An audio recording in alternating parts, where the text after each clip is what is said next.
The Inspired Insights podcast is for informational and entertainment purposes only and should not be considered health advice. This podcast is not intended to replace professional medical advice. Please note that this podcast may contain discussions on sensitive topics such as mental illness, suicide, and substance use. If you are experiencing a behavioral health crisis or need support, please contact the 988 Suicide and Crisis Lifeline by calling 988 or visiting www.988lifeline.org.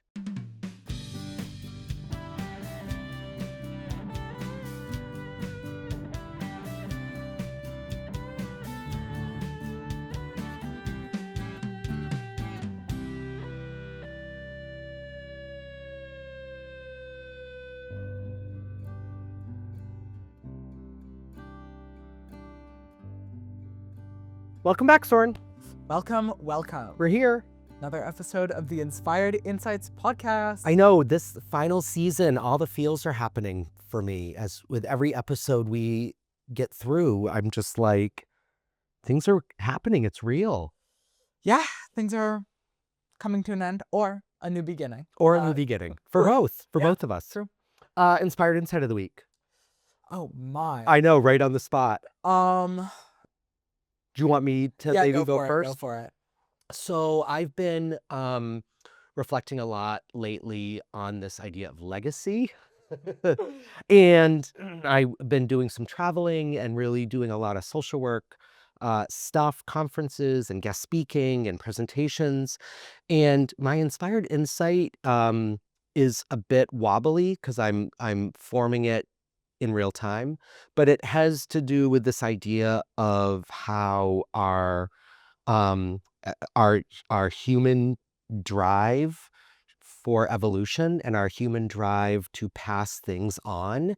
And for somebody who has elected to not have children in my life, the role that my career has played over the last 25 or so years to supplement itself as a child.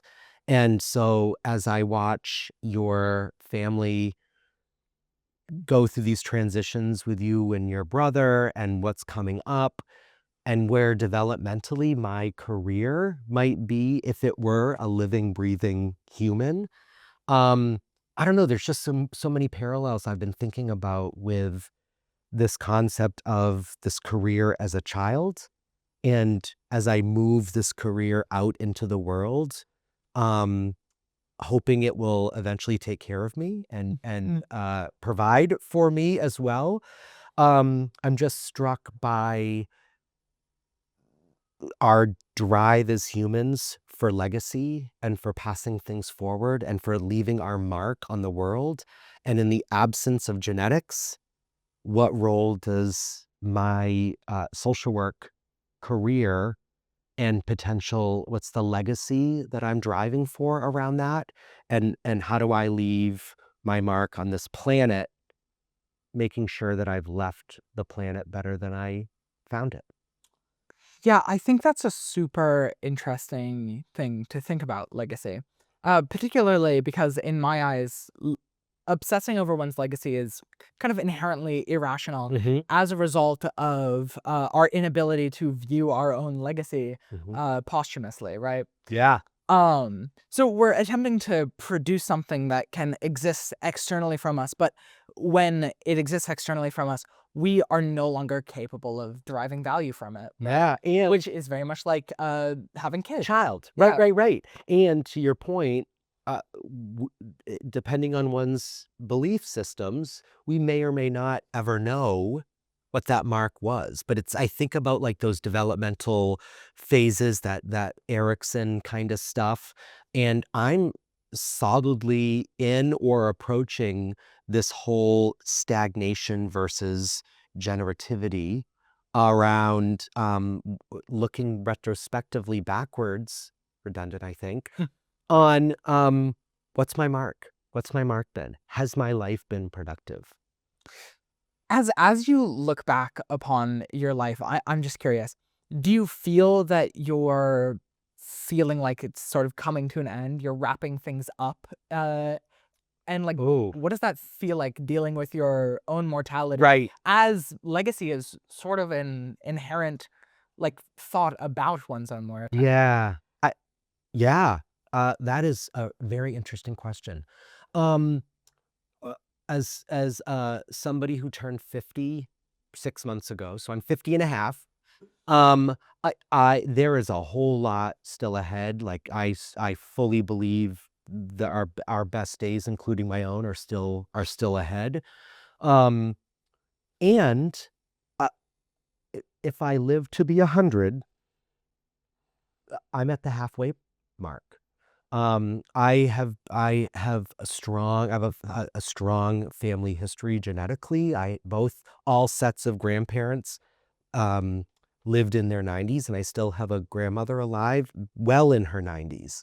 I still have both my birth parents alive, and so that idea of mortality probably hasn't crossed my mind yet. Yeah. And uh, we have no way of knowing what the world is going to look like 50 years from now, and what the how our human age is being preserved beyond a typical life. I mean, I don't even know what the current life expectancy is. I 80 think for something. men in the United States, it's 78, Yeah. and for women, 7. Higher or lower? Higher. Yeah, Higher? it's always higher for women. Yeah. So, I mean, that's 30 years from Yeah. now. So, yeah, I guess I am starting, and I don't want to be working and grinding at the level I feel like I am currently, or as your mom accuses me of all the time.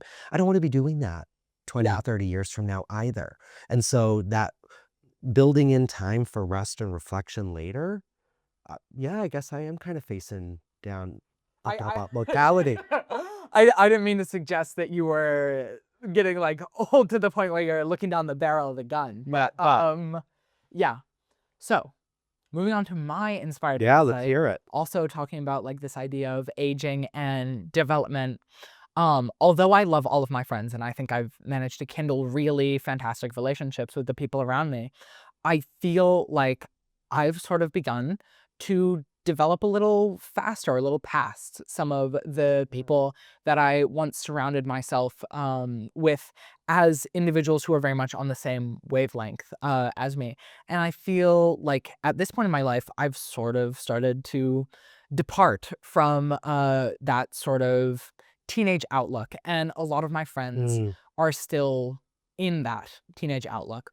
So it internally, not really externally in my interactions, but internally it creates a little bit of friction for me as I sort of start developing past my current relationships.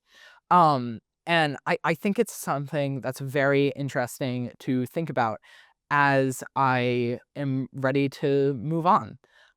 I'm at a point where I'm just over high school. yeah. Like it's not something that is drawing my attention anymore. And I think a lot of the styles of relationships that I see in high school that I once looked up at, thought were very cool, chic, whatever, I'm now beginning to feel are a bit distasteful to me. Yeah. Which is just I think a very interesting transitionary perspective that I've sort of adopted as I'm starting to not I I feel bad for saying this, but I feel like I'm to some extent internally delegitimizing my relationships. Hmm. Can I ask you a question? Yeah, go At the for it. risk of like transitioning this into, you gave me a therapy session a couple minutes ago. I'm going to give you one. How much of that process that you're going through has to do with the fact that you're leaving the country in a couple months and may not be back here for several years? So, how much of this is anticipating the separation that's coming? I think as I've moved through my high school career, I have started to view relationships and emotions and situations as increasingly transient. Yeah. Um, and I definitely think that my soon to be living in another country is contributing to that as I'm starting to view the setting around me not as a permanent fixture, but as something that is temporary and soon to be removed. Yeah. So I think it's certainly contributing to it. Um, However, I think the primary contributor is my own personal development. Yeah. external from where I may be geographically in the future. Yeah. But yeah, Well, that's I mean, I think back all the way to season 1, and we had that whole work in progress sign behind us, right? That we, um, are all works in progress, and we're all constantly evolving.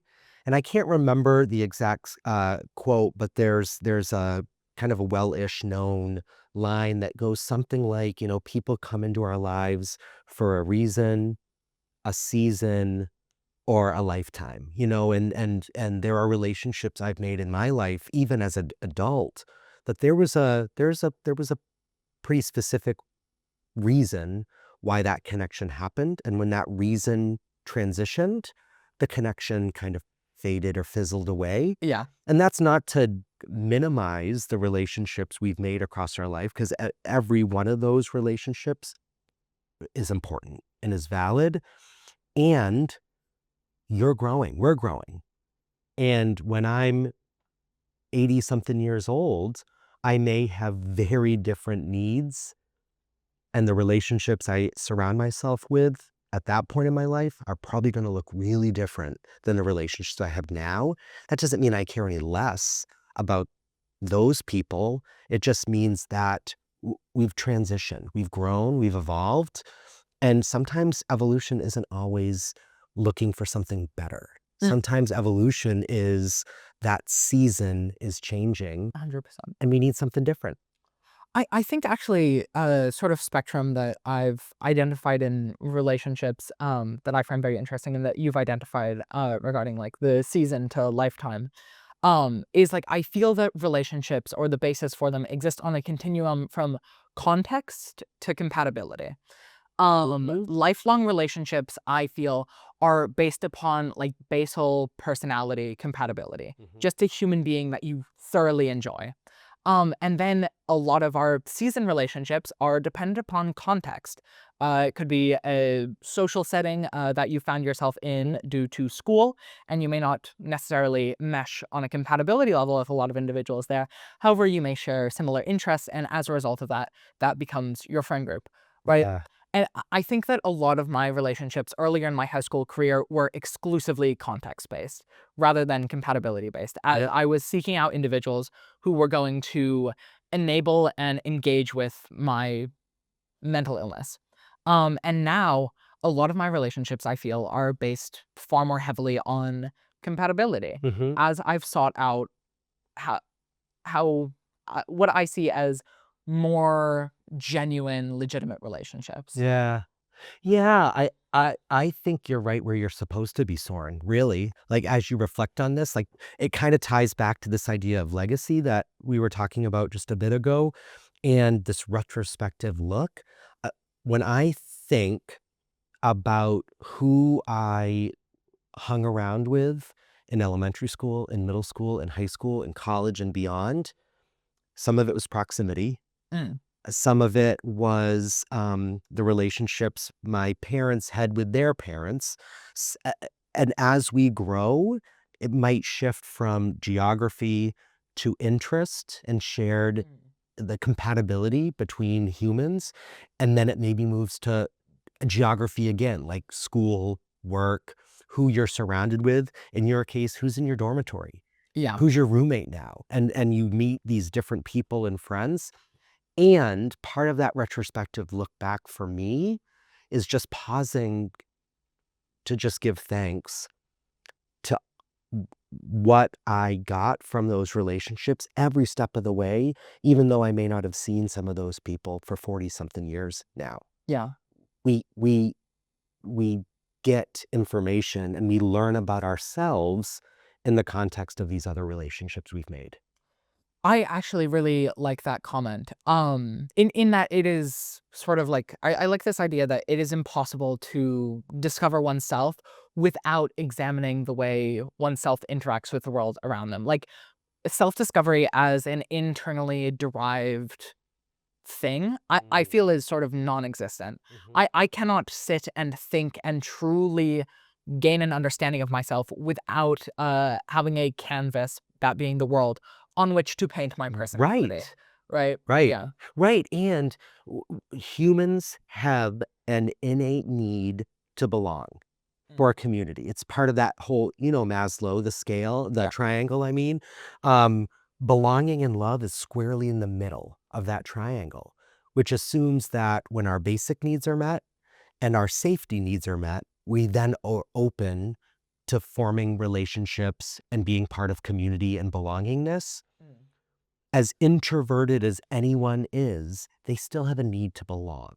Maybe their circle is a bit smaller or more selective, but that need is still the same. And so as we all advance through our lives, and as we learn to take care of some of those physiological and safety needs for ourselves, then we start exploring what community and belonging needs for ourselves. 100%. Yeah. Yeah. Whoa. Concluding our Inspired Insights portion of the podcast.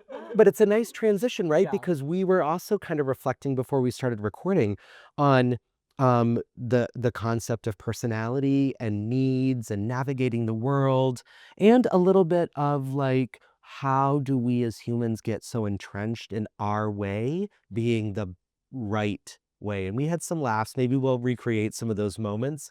But we were talking about Myers-Briggs. And so for our listeners who might not be aware, and we'll put some links and pieces for folks to learn more, the Myers-Briggs type indicator, MBTI, is a very well-known personality test. You folks can find it on the interwebs, and it's a series of questions that evaluate your preferences on 4 dimensions. And so we have the dimension of our focus around the world. So introvert versus extrovert, I or E. We have the dimension of how we take in information. So sensing versus intuition.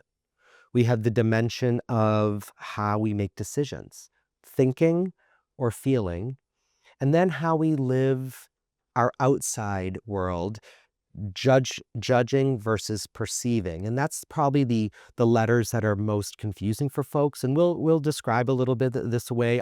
And I just want to say I am no expert in Myers-Briggs. It's an inventory I've done dozens of times. It was very it's often used in office settings, and in residential life, college settings, to help develop some some empathy, shared perspective taking on how other people around you are wired. And each of these personality types, of which there are 16, right? These 4 dimensions in every possible combination gets you 16 different types. And each type has some strengths, and each type has some maybe more Achilles heels, things to be watchful of. So we were having some fun. We've got cheat sheets here. We were having some fun with your mom before we started, just kind of assessing where we are on the Myers-Briggs. So I've taken this test dozens of times. I am an ESFJ. So extrovert, sensing, feeling, judging. And again, I will talk about that JP, because that's, I think, where it gets more confusing for folks. When you take the inventory, depending on the ones you're taking, it's the level of strength, like the degree of which you rely on these 4 dimensions. Of my 4 letters, the J is the strongest. And that J really is more about organization, planfulness, consistency, um, calendars, post-it notes, alarm clocks. Like, those are all the images of the J that come up. You are an ENTP, extrovert, intuition, thinking, perceiving. Almost the total opposite. We're both extroverts. We're both extroverts. Even extroverts need time to just sit with ourselves, right? So we may get our energy from others in our space. And the Achilles heel of that is, how do we bring ourselves down and just sit with our own thoughts? Yeah, regarding my specific brand of extroversion, I used to have a lot of difficulty unwinding from positive social settings without emotionally crashing hard. Yeah. For example, one of my attempts was directly after having a lovely evening with my parents. That was very positive. And then I had a really fun phone call with one of my friends that was also extremely positive, and I got a lot of energy from that. And then when you feel the absence of that energy and the sensation of aloneness starts draining you, that's what I had a lot of issues with. Yeah. And I think through my recovery, I have sort of I've not become an introvert by any means, but I have become less of an extrovert, certainly. Yeah. And Maybe sort of you appreciate more yeah, of those introverted moments. You can 100%. yeah. For me, I'm curious for you. So, um, theater, movies, amusement parks, those things that might happen in the evening, it takes me because I'm just sitting in the buzz and the hum around me. Uh, if I get home from a really cool Broadway show or musical or concert that ends at what, 10:30, 11 plus at night, uh, it will take me hours to then come down from that energy and sleep. My husband on the other end of things, and he will be the first to say, and I can hear him now as he's editing this episode, he's an extrovert and he's not. He's an introvert, and he can shut down and take a nap in the middle of Disneyland, in the middle of a Yeah, I'd be show. incapable of that. Because we are soaking in that energy. Yeah. And so I think sometimes the introvert extrovert discussion gets a little stigmatized, that introverts are seen as not social and extroverts are seen as go, go, go, social, social. And it's really more about energy. 100%. I think it's important to differentiate that it is about energy too, because a lot of introverts are extremely socially outgoing individuals Hmm. that are capable of carrying on an extremely energetic conversation for long periods of Yep, time, interacting with others for long periods of time. absolutely. It just slowly becomes draining for them. Whereas for Yeah, us, it recharges our battery. 100%. That's Derek, is that Derek can talk about a multitude of random topics and knows a lot about those topics and be energized and jazzed in that conversation, and then the crash comes. And I'm the opposite. I'm energized in those conversations, and the hum is still buzzing through my brain and body, and it takes a while to then come down. Like you, I'm learning to lean into my more introverted opportunities. And as extroverts, we need those reminders to hit pause and do some of that recharge Mm. time. And then the other dimensions that I want to get to, the J and the P, because that's where you and I are, I think, most opposite, and we'll get there. Um, but the intuition versus the sensing, for me, I'm almost on the line there. Feeling versus thinking, I think, is another big difference Mm. between you and I. And I'm thinking about the conversations we've had here in the studio about the role that trauma plays and how we intellectualize the world around us. And I'm wondering um, if I'm not for you, Soren, but for for humans, um, how might trauma impact this Myers-Briggs, these different dimensions and our ability to sit with feelings or sit with thought? Mm. I think putting aside me specifically for a moment, trauma, as we've discussed previously, can have an extremely pronounced impact on our personality and the way that we view the world and the means through which we process information. Hmm. The way my trauma or my process of recovery, I feel, manifested within me is it made me sort of hyperlogical. Mm. I now conceptualize the world almost exclusively through thought. Yep. And before I took the Myers-Briggs personality test before my trauma, and I was a feeler rather than a thinker. Yeah. And now I'm very much a thinker. And I think part of that is I've sort of dissociated my thought from my emotion and tend to disregard my emotion, not disregard rather, but view it as an entity which needs to be maintained rather than one that should be the basis for my action. Yeah. Well, in this dimension, it's all about decision making. Yeah, And so you 100%. come to decisions through the intellectual process. Mm. My preference for decision making is weighing in how it feels for me.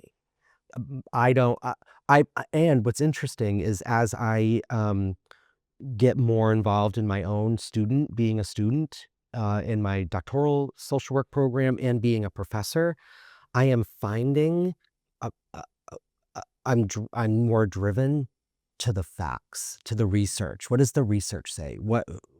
What's out there that's not just anecdotal, but really empirical, evidence-based. And so moving myself on that slide ruler a bit towards the T as well. Yeah. I think I am very much similar to you in that aspect. I am highly skeptical of information. And actually, before this episode, when we decided to incorporate Myers-Briggs into it, I was quite skeptical of Myers-Briggs. And I think it's important to note that there's not a massive amount of legitimate research backing up the Mhm. claims of Myers-Briggs personality tests or their like utility or efficacy in given situations. Yeah. So I was highly skeptical of featuring it heavily in this episode. However, I think it is a useful tool.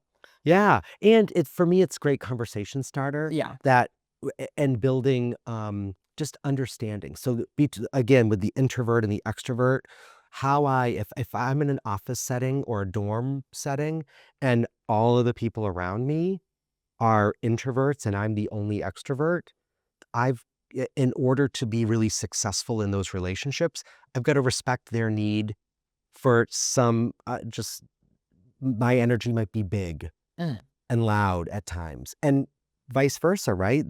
An introvert might want to be thoughtful about how to engage successfully with extroverts, being mindful of their own energy needs and how to adjust in the moment and ramp up. Yeah. It's certainly useful as a systematic tool for empathy. So let's talk about JP or PJ. Mm. So I am all the way J. I fully acknowledge, again, alarm clocks, Post-its, to-do lists, schedules, um,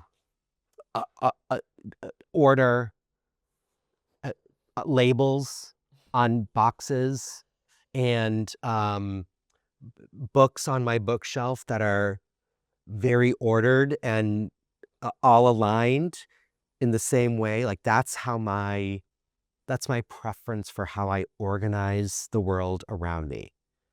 When I talk to you about Post-its, to-do lists, schedules, alarms, you almost have a visceral reaction to it. I can see it. You started cracking your knuckles. You started tensing up. Yeah, I feel like I react very negatively to constraints and very positively to chaos. Yep. I thoroughly enjoy chaos as something that brings me a lot of like positive emotions. And I feel that plans, I despise plans, and I feel that they have a tendency to limit our agency as humans. We are deciding a course, and then electing to continue on that course almost blindly without examining situations as we go. For me, planning is almost like making decisions without complete data. Oh, you are such your parents' child. The we have so why we started talking about this in full disclosure is you and your family, the four of you, have a giant trip coming up and you're going to be out of the country and exploring lots of cool stuff. And you, as a family, pride yourself on traveling as light as possible, traveling with as long as you know what time to be at the airport and where you're sleeping, you're going to have a great time. And that stresses me out. And I've been joking with your mom about this for literally months now. It stresses me out. And I'm not saying, although I am saying, there's a right way or a wrong way, although I am. It's fascinating to me from an understanding and empathy, which is inspired insights all the way. It's fascinating to me how what because it's not even a preference. What brings you joy and your outlook on life can be so opposite for me and folks like me who I'm the guy when Derek and I got married, I made an itinerary for every guest that told them when they could be on their own and when we needed their time and attention, of which your parents were at our wedding. And I know now that totally killed your parents' experience in the country we were at for our wedding. I'm sure they still had a lovely time. But I do feel like, for me, like, my emotional response to plans, orders, like a set regiment of activities is quite visceral. I react very negatively to that. Yeah. And to some extent, that is to my detriment, as I'm largely incapable of completing the work that I have to.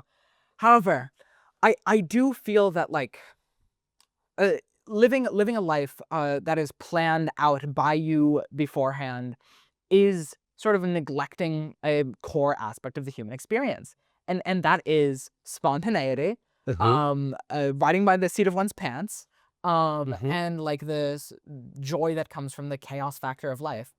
Okay, now take the reverse. So, what I think is a useful exercise in this conversation is when I think about the Achilles heel, we talked about introvert and extrovert. I can acknowledge that the Achilles heel for me as a J Mm. is that uh, it, not taking the time to smell the roses and be spontaneous in the moment may result in me missing opportunities for joy and pleasure and excitement. And if I'm focused on the to-do list on my vacation, what I also know is some of my favorite travel memories with my husband and loved ones are the moments we didn't plan for. So I Mm. can fully acknowledge that this well thought out, planful checkmark to-do list exposes me to the potential of missing some of the best stuff. And yet it also mitigates risk far better than my approach to travel And I am a and my personal very, life. Yeah. and your mom will say this, I'm a very risk adverse human and professional. Mm. Now I want you to flip it. Your Achilles heel as a P might be, As I said previously, I'm not planful. I'm bad at managing my time. There's a far higher likelihood that I will be in a pickle, a pinch, as it were, um, than someone who plans regularly. Like, an example of this, and I think a lot of this is more related to my particular brand of neurodiversity, which additionally contributes to my desire for chaos. Um, like, an example of this being to my detriment is A, my schoolwork, and B, the fact that I've run out of gas many times. In my short career of driving, I've ran out of gas 3 times. and who else in your family runs out of gas at least once a month? Not once a month, maybe once or twice a year. My father. Yeah, Absolutely. You are your parents' kid. it's true. And that stresses, so that's a great example. Yet last evening, I was flying up the highway from our state capital, having been late, having had to reschedule my entire afternoon because I was at a legislative meeting that ran way, way, way late. And every half hour that my schedule is sometimes scheduled, with each passing moment, I was needing to reschedule the next person. On my way to Augusta, our state capital, I noticed that, oh, I'm not going to have enough gas to get all the way back home. I don't have time to stop now. That's going to have to be the first thing I do on the return trip back. Because running out of gas on the highway is 98% of the reason why I'm a AAA member. 100%. It's 99%. Why?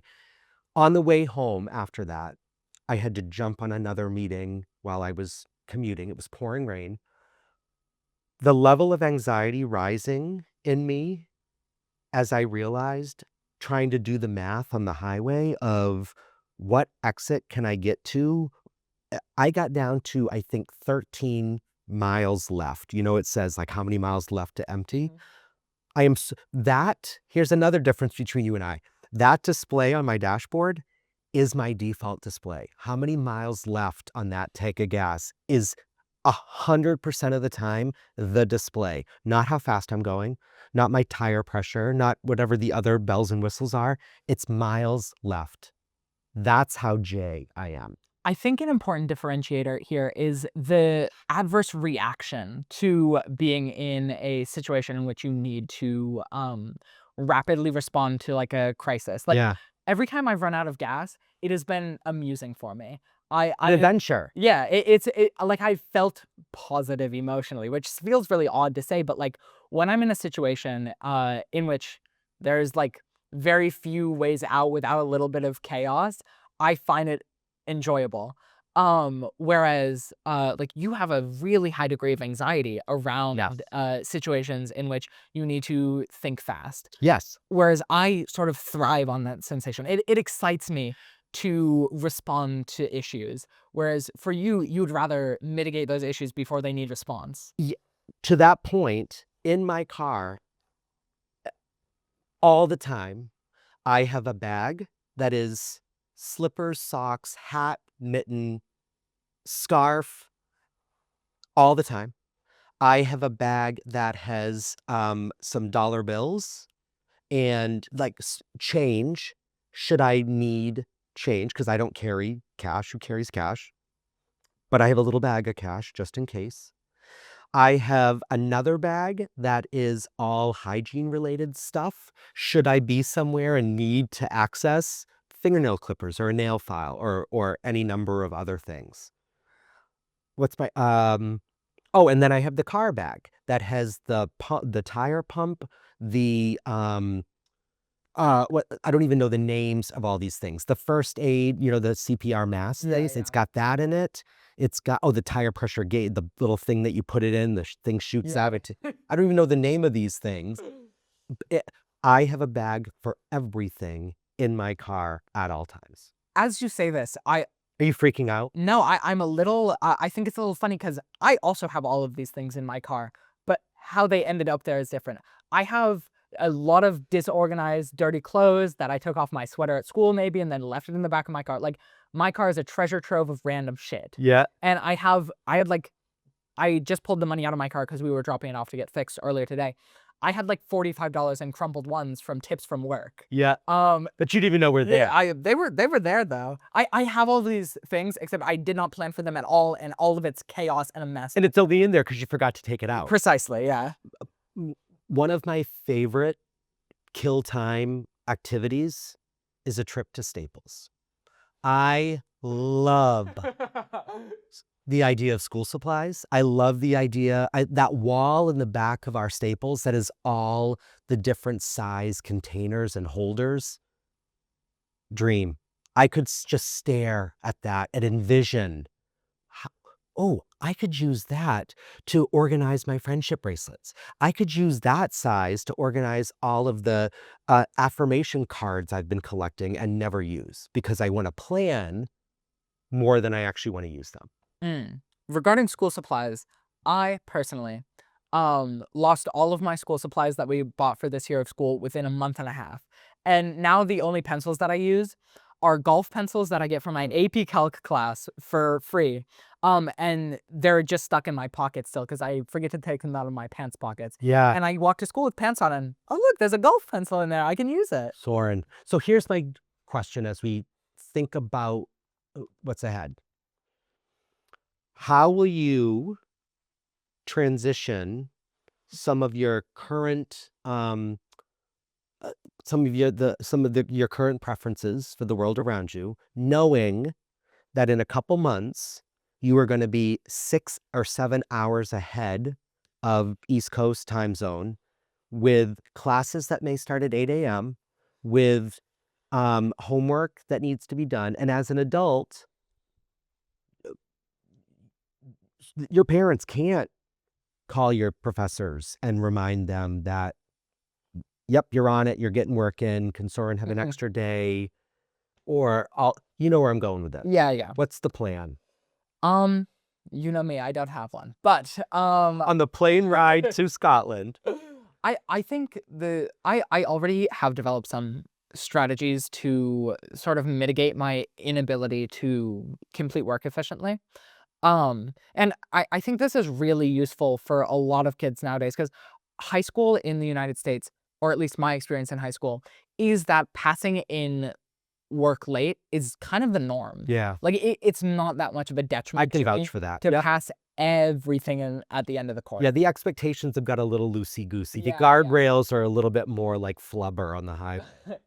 So I think part of the strategy in getting yourself to do work is like sort of convincing yourself to be panicked. Oh, interesting. Right? Like I need to intentionally create anxiety for And myself. channel it. Yeah, in order to motivate myself to do anything. Sorry, that's fascinating. I innately have zero anxiety about anything ever, pretty much. So the deadline, the pressure, it's more than pressure, isn't it? The crisis Yeah. is your fuel to perform. Yeah. I need to build up in my mind an idea of crisis as well. Like, and then I think rationally, I'm like, this isn't a big deal. I'll just do it in school or something.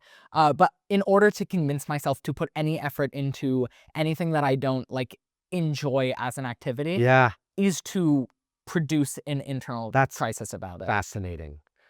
And so this is your it's a great plan. It really, I'm not being sarcastic. It's a great plan. Like this is you knowing you and knowing what works for you as you transition to your next era of how to be motivated, how to drive and set yourself up for success. And for you, knowing that you thrive in this environment, it might be creating some of this environment to thrive. Yeah. My plan is I will schedule time in my day, every day, to not be scheduled. I'll have a block on my schedule that is just, we'll come up with some acronym. It'll be this time, but it will truly be a time to just sit with thoughts and not think about productivity, not think about the wall at Staples, not think about reorganizing my bookshelf. It will be planned spontaneity. I like that. Yeah? Okay. A little bit of an oxymoron. But you know, the panic-inducing productivity is a little bit oxymoronic as well. It's panic planfulness. Wow. Beautiful. Soren, I want you to know that I accept every ounce of your spontaneity and lack of planned approaches to life, even though it drives me nuts. I see you, I respect you, and I accept you. Wow. I love your planfulness as it allows for this show to be produced. Yeah. What I'd like to leave our audience with as they sort of digest a little bit more about us is what we've done here, right? We've identified certain personality traits about ourselves. And through that self-discovery, we have enabled ourselves to sort of fabricate coping mechanisms that adapt for those things. Yeah. Right? It's essential that we discover ourselves in more categorical terms in order to create coping mechanisms that work for us. Yes. And I would encourage our audience to maybe take a personality test, maybe try to spend a little bit of time thinking about how you respond to the environment around you, categorizing your behaviors. Yeah. In order to create coping mechanisms and tools for yourself to succeed better in the future. And seek feedback. Yeah, 100%. I think that's how we grow as humans, is get beyond our own opinions and thoughts about ourselves and ask trusted friends, family members, loved ones, and seek feedback and be just able to sit with it and grow with it. 100%. Well, Soren, until next time. Till next time, this was the Inspired Insights podcast. Thank you so much for listening. I've been Chris McGlellan. This has been Soren Peterson. We'll see you next week. See you next time. Bye. The Inspired Insights podcast has been brought to you by Inspired Consulting Group, LLC. Edited and produced by Amanda Seidel and Derek Harder. Marketing support for the Inspired Insights podcast by Elizabeth Keenan. Music by Derek Harder. Please visit www.inspiredcg.com to learn more. Copyright 2025, all rights reserved.